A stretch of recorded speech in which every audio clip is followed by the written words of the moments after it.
So there we have it confirmed that in the eyes of the UK Supreme Court, Scotland is not a partner nation in the UK.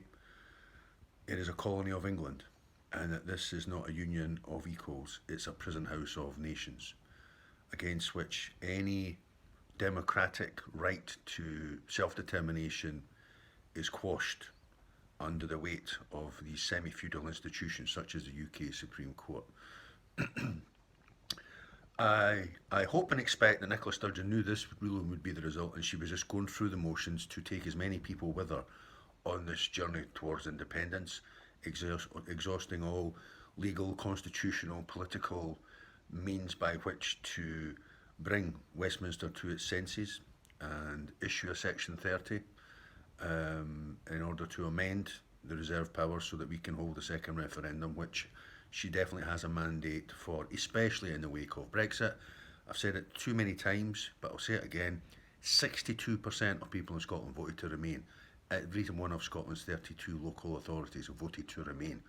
It is a settled question in Scotland. We are a European nation, and the question of Scottish independence has always taken place within a European context.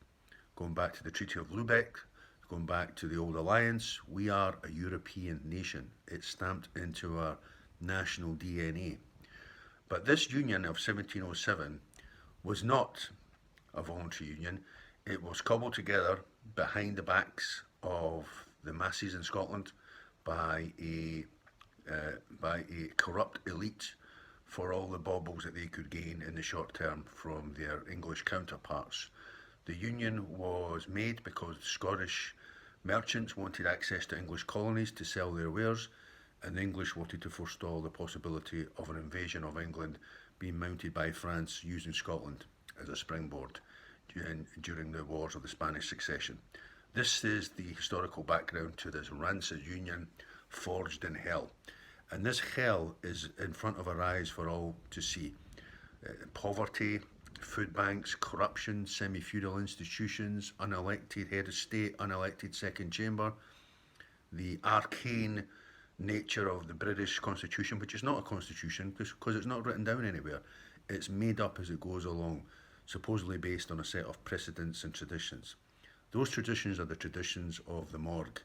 This is a union forged in hell, as I say, and there is nothing so powerful as an idea whose time has come, in the words of the great Victor Hugo, and Scottish independence is the very definition of an idea whose time has come. So this will not be the last word, I am sure. Nicola Sturgeon has said that if this ruling came to pass, i.e. that the right of the Scottish people to hold a second referendum is denied under the auspices of the Scottish Parliament, then she would make sure that the next UK general election would be fought in Scotland by the SNP on a single issue of independence. So that would de facto be an indicative vote on the direction of travel of Scotland vis-a-vis independence and vis-a-vis its future. This is not just about our generation. This is even more importantly about future generations. There's going to come a point when this is going to have to take to the streets, and this is why we need a mass campaign starting now to raise consciousness,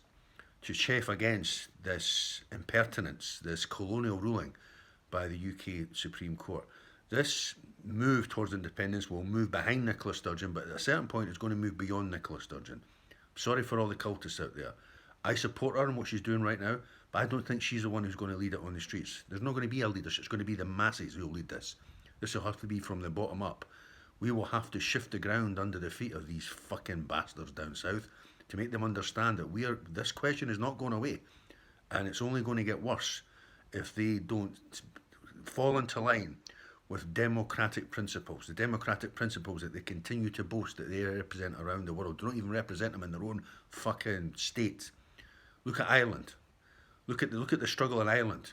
We don't want that in Scotland. We don't want troubles in Scotland, but you cannot deny a people the right to freedom and independence and democracy. We are a separate nation from England with separate culture. Despite decades, generations of conditioning otherwise, we don't see ourselves as British. We see ourselves as Scottish. And that's only been enhanced, firstly, after the 2014 campaign for referendum, which was one of the most joyous, a tribute to democratic ideas, idealistic, hopeful, inclusive, and compare and contrast with Brexit in 2016. the very acme of an inward-looking, hate-filled, narrow, nativist, triumphalist, xenophobic and racist political project. And Brexit has sown dragon's teeth in the 7 years since. It's inarguably damaged our economy, it's damaged our society, it's threatened peace in Ireland. It's a poison that threatens to drown us all unless we break from this sinking ship of fools, otherwise known as the UK, as it hurtles back towards the 19th century at warp speed. So this campaign is only just beginning. I'm not disappointed by this ruling.